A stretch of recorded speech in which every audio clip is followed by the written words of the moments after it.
But we got this from the Jerusalem Post yesterday. Israel is considering striking Iran in the coming days without U.S. support. This comes shortly after a CBS report in which multiple sources stated that Israel has told U.S. officials that it is fully ready to launch an operation into Iran. Iran's military has begun drills earlier that focused on enemy movements, according to their state media. So, yeah, it looks like Israel and the U.S., that relationship is not the relationship those two countries have had previously. Israel isn't really waiting for the green light from they're not waiting for the green light from the Americans, right? They're ready to go. They're ready to strike. And this is why the Iran talks are really important, because if we can potentially come to cut a deal with the Iranians that is acceptable for both parties, we could balance out the situation in the Middle East, right? All this sort of saber wagging from Iran would probably come to a close.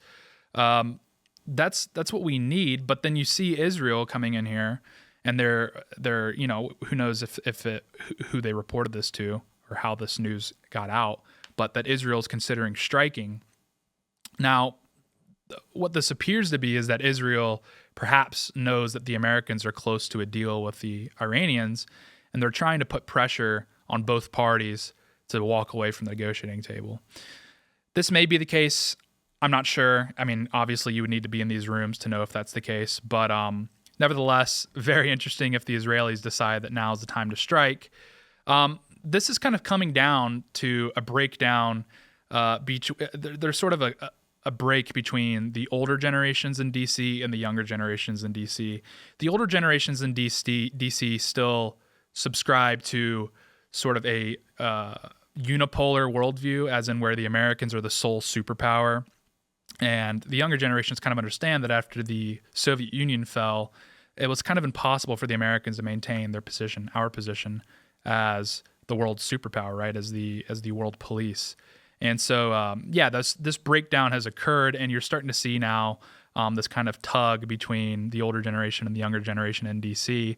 And it looks like, thankfully, Trump and Vance have come down on the side of reasonable geopolitics. They understand that the Iranians need to be sort of respected. You can't just stomp all over these countries like you used to, because nobody wants a nuclear war, especially not me.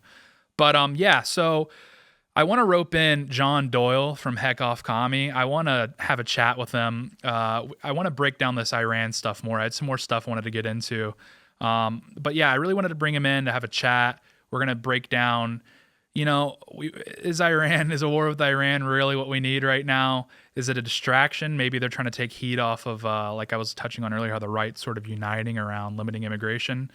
It's tough to tell, but I wanted to rope him in. Let's see, we're getting him up here. John, can you hear me? Yes. Dude, what's up, Patriot? How's it going? Dude, I'm having a very patriotic morning. I hope that everybody is as well. Yeah, so why don't you give a little introduction to the people watching, who you are? Sure. My name is John Doyle. I have a show over on YouTube called the John Doyle Show. I guess it used to be called Heck Off Commie, and I talk about politics. We go in pretty deep with a lot of different topics: cultural, political, historical, things like that. Yeah, good stuff. Well, you told me pre-show that you're banging the war drum. You're ready to go to war with Iran. You're really excited about that. Can you explain your position? Yeah, on principle, I'm sort of opposed to more involvement in the Middle East and in wars, but I've been hearing about war with Iran ever since I was a boy. And, you grow up, and our 1911 was like the Beretta M9. Like, our dads, every time they went to go buy a gun, they were buying the 1911, like the toys. We grew up playing with the M9s. And I want to get in, dude. Like, I wasn't old enough to go over and participate in the global war on terror. And so I'm crossing my fingers that, finally we get war with Iran. Finally, we get boots on the ground, because they've been guaranteeing it for, literally our entire lives now. I saw a graphic on Twitter where people were posting like Benjamin Netanyahu's updated statements on like Iran nuclear possibility. And it's basically been like, if you squint your eyes, the same thing for over 20 years now in terms of, they're on their way to getting a nuke. They're on their way. We have to. And so all of that is alluding to this idea that like Israel would be able to attack Iran, and then the United States, of course, would back Israel up. But thankfully, I don't think that that's going to have to happen, because I think that right now, U.S.-Israel relations are probably the weakest they've been.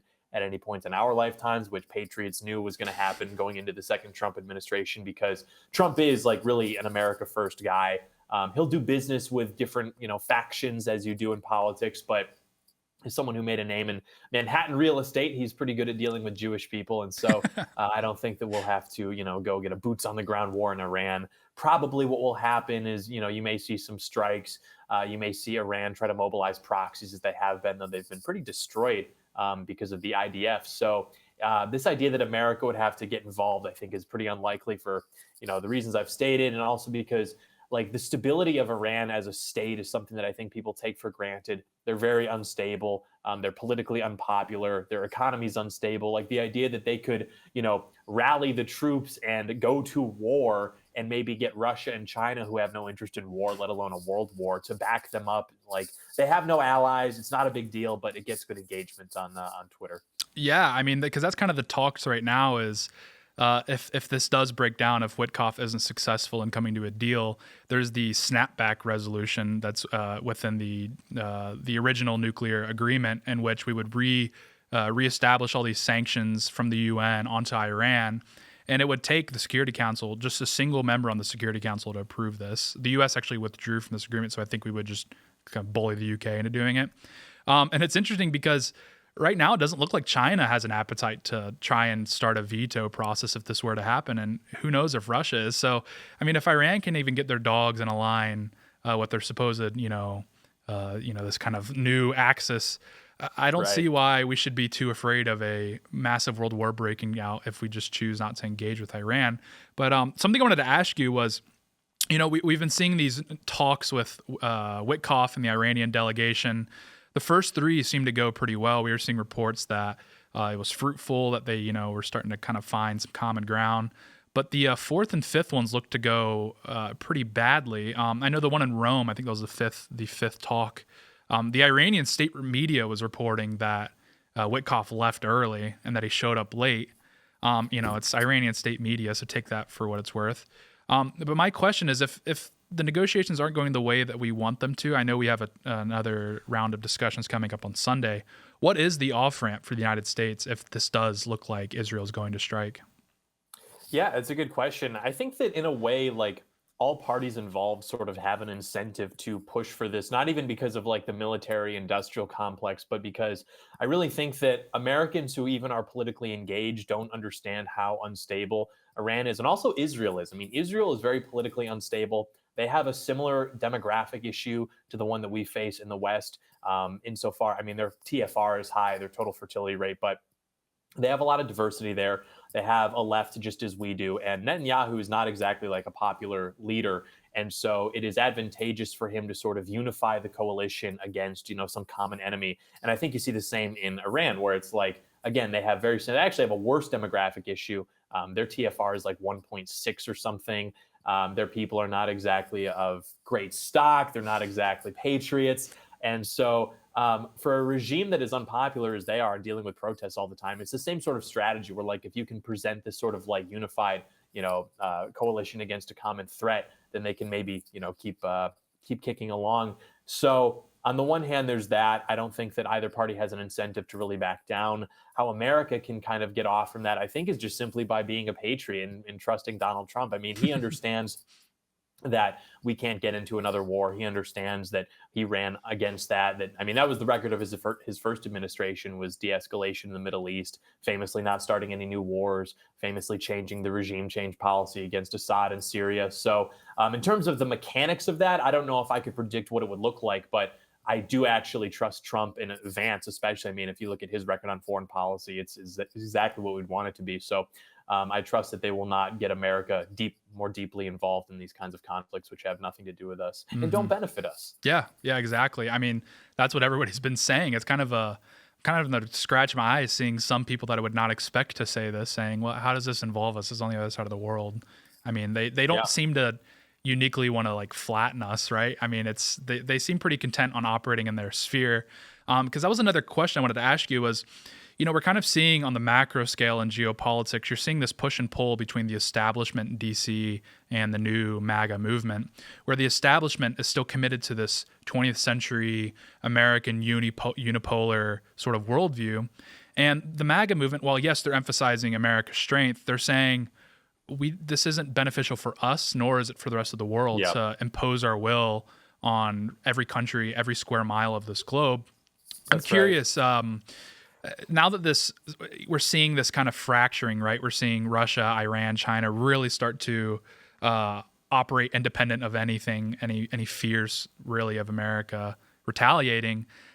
Where do you think this goes? I mean, do you see the Trump administration really starting to retract from the world stage, or do you think there's maybe something in between? I don't know. I'm curious to hear your thoughts. Yeah, I mean, I think that we have a more beneficial role as Americans when we have, our presence on the global stage, but it's controlled by people who are not hostile to Americans themselves. So insofar as we have power and influence in the world right now, like that's great, I guess, to some extent. I mean, people having faith in the dollar that sustains our lifestyle. But with that, you have a class who is running the country that is hostile to the people, and so they're going to import, tens of millions of people from the third world. They're going to allow crime. They're going to install district attorneys who refuse to prosecute crime to like lower the quality of life that we would experience as Americans. And so I'm confident in the ascendant, like new right leadership class, because these are guys who maybe went through a little bit of like the neocon training and education, but they're able to actually reject it in a way that is pretty much unprecedented for, I guess, the aftermath of World War II, where all of these like former Trotskyites became the neoconservatives. And because Trotskyites are Marxists, they retain this blank slate, libtard, everybody's equal idea, which then can be channeled into their impulse to like world build and nation build. Because if we're all equal, well, then our Western liberal democracy certainly can be exported to these areas in the Middle East or in Africa or where have you. And so I think that it's really just a numbers game. They're going to be old and they're going to die and retire. And the people who would replace them are going to be people who understand what the issues are, what we have to do. And the only problem there is that we are also playing our own numbers game against the open border. And so that's why this administration is a very crucial sort of turning point for patriots, because the question will be, can we get enough of these people out of the country in time before, God forbid, Democrats get back into power and just amnesty them and then consolidate political power? And then it doesn't even matter if like young conservative guys understand what we have to do. The hurdles that will then be put in place are going to be so impossible that like achieving some kind of practical in our lifetime solution is going to be very difficult. Mm-hmm. Yeah, I mean that's kind of a good segue to what I was hitting on earlier, where you're seeing really mainstream figures. I was pointing out Charlie Kirk, Matt Walsh, these types of guys. They're advocating for an immigration moratorium. Which when I saw that pop up in my feed, I thought it was maybe like a screenshot that was altered in some way. I couldn't believe it, because that's a policy that even if you advocated for like 3-4 years ago would get you, I mean, completely stiff-armed from any sort of political power. And now you're seeing really mainstream figures advocate for this. I mean, what does that say about the mood of MAGA right now and the mood of the country at large? People are just waking up, man. It was Trump. I think you and I actually talked about this when I was in town. It was Trump coming down the escalator, and then very importantly, it was Tucker's run in the summer of love in 2020 that really like woke a lot of people up. And I'm not like a real big fan of this idea that like, if the people wake up, then we can change things. But the people who you want to wake up are, the people who are above average intelligence, who are working in these kinds of positions. It doesn't really matter if like your average American is like fully tuned into what we have to do, but you want smart people to be sympathetic to your ideas and to understand them. And what's happened is because all of these things that have been promoted by the left have created very bad circumstances for younger people, for Americans in general, it's kind of given people sort of a permission to entertain ideas that prior would have been considered too taboo, low status, low class, only relegated to stupid people. But because guys like Tucker Carlson, who are like smart, and he has an audience of, a lot of boomers, but there are also like a lot of people in DC who like him and who respect him, working a Daily Caller. And so it really was a matter, I think, of just like big people with big platforms kind of just like having a little bit of a go off moment and saying what everybody else was thinking. And now that it's out of the box, I mean, you can't put the toothpaste back in the tube, so to speak. You cannot unsee what people are now seeing, and even Hispanics are getting it. Yeah. Like Hispanics are probably the most likely, especially maybe the Norteña variety, to be what we would understand as assimilated But even now, like MAGA patriots are like, no, send them all back. The food's not even good. So Yeah, I saw Walsh's rant on the timeline about Mexican food. I have to agree. I think Tex-Mex is the superior cuisine. I've been this is to true. Mexico. I've had the local food. It's just corn base, starch base, and like some sort of meat. I mean, it's really Yeah. very straightforward. Yeah, I think what we're kind of seeing here with the LA riots and then the Iran war, we're kind of seeing the two biggest pieces in why this country has been screwed over for decades. And these are very salient for young people. I mean, we've known this. If you're a young right winger, you've known these two issues, the foreign wars and the mass immigration, are the two issues that have really boned us. It's interesting to see older people actually, and to be fair, a lot of them, especially Timcast viewers, are sharp folks, have known that these issues have been undercutting America's prosperity. But it's really fascinating to see that we're seeing like on full display. I mean, you would think that one of our guys paid for these two to be on the news because it's like just the perfect culmination of everything that's gone wrong. What do you think the pathway forward is for young people? I mean, it's kind of tough because it feels like we're getting shut out of a lot of these institutions, right? It kind of feels like a lot of older folks in DC are digging their heels in, but you're starting to see now older folks are kind of coming to issues that have been pushed by younger patriots for a long time. So I'm kind of curious, what do you think the future is after the older generation kind of dies off? What kind of elements do you expect to see rise? Yeah, man. I think that honestly, it's our fight to lose. I'm seeing a lot of guys who like 5 years ago, I remember we talked about this too, like 5 years ago, they were like, watching content like mine, watching, all the content online. And now they go and they work in DHS or they work in the Trump admin. And so like, these are guys who had an interest in politics and they were passionate about it. And they simply were smart, kept their nose clean. And now they're like in positions where they are able to make decisions that are important. And so I really think that like the issues that we've experienced as a movement with like gatekeeping and sort of editorializing has really decreased in a very positive way, just like the last 2 or 3 years. And you do have like maybe newer iterations of that are not so good. Like you have a lot of these institutions which are staffed by women. And I'm not saying that in the sense that like we don't want women in politics. I'm saying that what tends to happen is when women get involved in these things and they hear ideas that are like maybe edgy or something, it makes them uncomfortable. It becomes an HR problem. And so they're just like little things like that. But other than that, I think that it's ripe for the picking. And so that's why I think the advice has kind of shifted in the last couple of years from, don't go to college, go be a plumber and make 80K and then, ruin your body by age like 45 or something. It shifted to instead like go to college, get a law degree, try to reach as high as you can basically, because there are going to be opportunities opening up, I think, because the establishment is weak, man. Mm-hmm. Like the ability of the right to put this back is probably gone. I think they really tried literally everything in the lead up to the 2024 election. But now with somebody like Vance, who's like very popular and he's very talented and he's a great speaker and people like him, he's normal. I mean, he goes on these like podcast tours and he does a great job. Mm-hmm. And also with the unpopularity of Democrat, not only policies, but their parties, they have absolutely no talent. Like it's looking good for Patriots right now. And I think that, Vance is really the only person I trust to like continue whatever vector this is. And I find it very likely in the event that happens, God willing, more opportunities are opened up for Patriots down the road. So yeah, if you're a young guy listening, put down the wrench, dude. Go get a law degree. Go work for the Trump admin or the Vance admin. Yeah. Yeah, I mean, this is kind of created an interesting scenario where you have, and you're very familiar with them. I won't name names, and it's actually a pretty big tent of people that are seeing major figures sort of rally around the flag on immigration.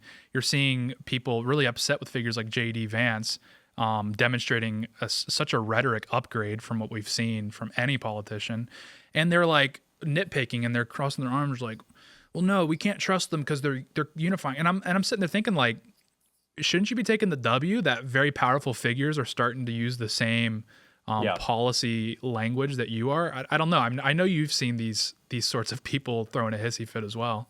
Yeah, it's like do you want the ball moved down the field, or like do you want to be like a fanboy? That's what it is. It's like, people that maybe I hate myself for using this example, but it's like people that, listen to Bleach, just like mad at everyone who just got turned on by Nevermind or something. They're like, I was a fan before it was. It's like, okay, fuck, cool. I don't know if I can use colorful language, but that's like what it is, dude. And it's like, also, we're in our 20s, okay? Death of the West came out in 2002. It was a New York Times bestseller. None of us invented like immigration restrictionism. Right. Technology has sort of destroyed the ability for these old publications, be it Fox News, National Review, to kind of control the conversation. And so now the good ideas are finally winning. Unfortunately, because the conversation is uncensored, you get a lot of really retarded ideas too. But the good ideas are winning, and that's what matters. And so, yeah, it's like, are things getting better? Yes. Can we complain about that? You can always complain about anything. But if you just like look at where we are now versus where we are 1 year ago or 5 years ago, think in terms of decades, dude. Like there's no reason to despair. And even with some of these guys, like Charlie Kirk, for example, I don't even know if that guy's 30 years old yet. Charlie Kirk he's probably like 31, 32. They play these clips of him in like 2018 when he was younger than I am now, I think, probably even younger than you. And this is a guy who dedicated his 20s to building up Turning Point USA and building it into now like the largest, frankly, coolest sort of like young college organization for patriots. He's been doing great work for Trump. But this is a guy who didn't exactly like have time to like lurk on the internet, read the books, do stuff like that. He was rubbing shoulders with all these like normal GOP apparatchiks. And he's like, oh yeah, well, I'm going to kind of internalize the party messaging and I'm going to use that to build an organ for us. And we're going to take down the socialists. It's like, you can explain that in a way that's like charitable and not nefarious. Like it's tougher to think that he was like rubbing his hands together the whole time. Like I'm going to control the right. Because I don't want to get anybody in trouble, but I happen to know that in 2020, certain figures were asking certain figures for book recommendations. Hey, what's going on? And so some of us just sort of had a delayed onset red pill. Some of us were like late bloomers. And now that we're there, it's like, great, dude. Welcome to the team. Who cares? You're doing great work. You did great work for Trump. And by the way, Charlie Kirk was the only patriot who stayed loyal to Trump in fall 2022. I mean, this guy was in that donor circle, people whispering in his ear, cozy up to DeSantis, abandon Trump. Charlie Kirk could have done that. I mean, he would have had a financial incentive to do that. He would have had probably a social incentive. He stayed loyal to Trump when Trump was bleeding allies. Never Trump media was turning on him. Neo Never Trump alternative media like Daily Wire was turning on him, propping up DeSantis. And we saw this happening in 2021 when all of a sudden all this media was like, oh, DeSantis is really good. He's like Trump, but effective. And I was like, what is this? What's going on? And then sure enough, they tried to primary Trump. Yeah. So yeah, Charlie, he's a patriot. Matt Walsh, again, you can find like hit pieces on Matt Walsh from 2011 where he's like the Anglo-Saxon character of the nation. Most people.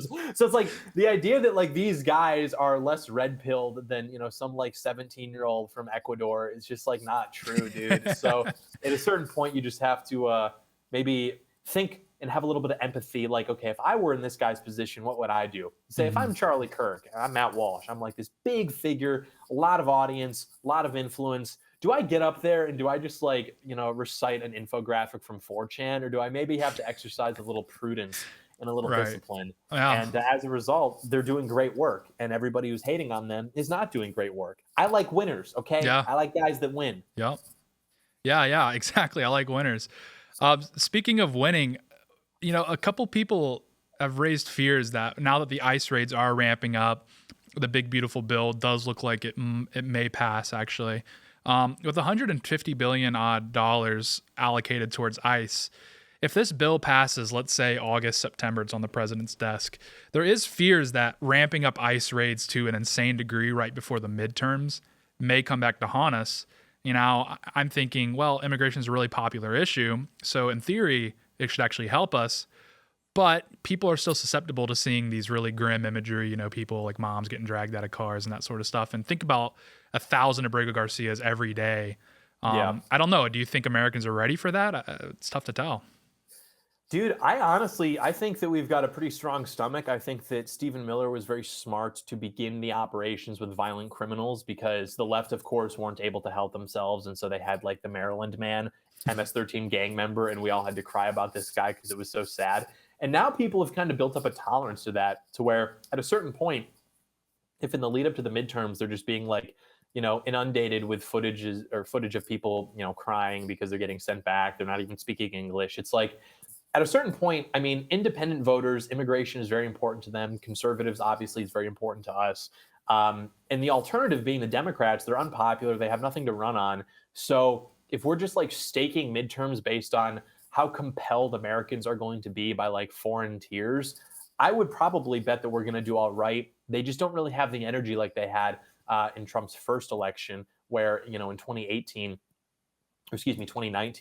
they were marching and they had the women's march, and I mean, streets were flooded, and streets are flooded now because of illegal alien deportations. But those aren't people who always vote the same way that Sure. we rely on Democrats or independents to vote for us. So I think that it's kind of like a now or never thing. I mean, we could try to maybe be a little bit strategic with it, but at the end of the day, we have so many people here. We need to get started like as soon as possible and prepare for some sort of nightmare scenario where patriots are no longer in control in 2029. And so we may as well try to put a dent in now. Mhm. And I think that his record stands for itself. And the opposition, again, they have no talent, they have no energy. It's just anti-Trump.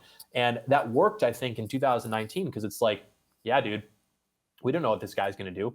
But now we've had a Trump administration, we've had a libtard administration, and people can kind of see which side the grass is greener on. So I don't think it's going to work, but they're also stupid, and they're also theater kids and highly emotional and neurotic. And so they cannot detect that it's not working. They can only double down and then use any like unpopularity as just vindication for why they need to continue doubling down. Like, Mhm. oh, this country's more white supremacist than I thought. Must push harder. Yeah. So yeah, dude, I'm confident. Yeah.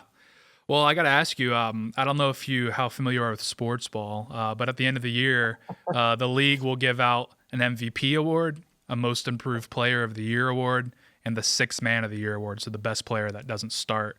I'm curious, who's your MVP, who's your MIP, and who's your sixth man for the Trump admin so far? Sorry, can you? What's the last? What's the last one again? The sixth man. So he's not the starter. He's like, he's the spark plug that comes off the bench and he gets you a lot of points. Oh, dude, easy. Okay, Trump MVP, Marco Rubio Most Improved, Stephen Miller Spark Plug.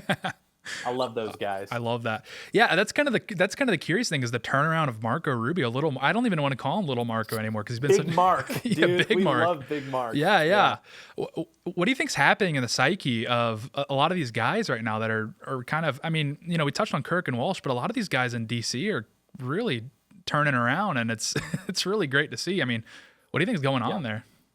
I don't know. I've never really been interested in Marco Rubio, so I don't know if I have a read on him, but it could be possible that this is a guy who just likes politics in the sense that, like, when you're a senator, you kind of have a lifestyle that's pretty good. I mean, you can just kind of do what you want. You get to, black car service, nice meals, hotels, you get to go speak, you make a cushy salary. And then in exchange, quite often what people do is they sell America out. Now, what we do with those people is for a later time. But for somebody like maybe Marco Rubio, say he's just some suit. He just wants to play the game of politics and he's sort of responding to the power that's coming down from Trump. He's falling in line and now he's using his position to forward the Trump agenda. At that point, dude, I don't really care like what his personal stance on the issues is. Like, I'm not electing Marco Rubio to be like the Pope. I want him to just be like an effective employee of the United States government. And so what his particular ideology is, Gang of Eight Rubio, I mean, I would have to guess, but insofar as he's doing a good job for Trump, I can only support him. And yeah, that's welcomed. It's welcomed. I love it. Well, dude, John, I got to let you go, but before I let you go, thanks for the chat. Where can people find you? Yeah, you can find me on youtube.com/John Doyle or on Twitter @Comrade Doyle. Love it, dude. Well, I appreciate you coming on, man. I guess I'll see you around. So true, man. Thanks for having me. Yes, sir.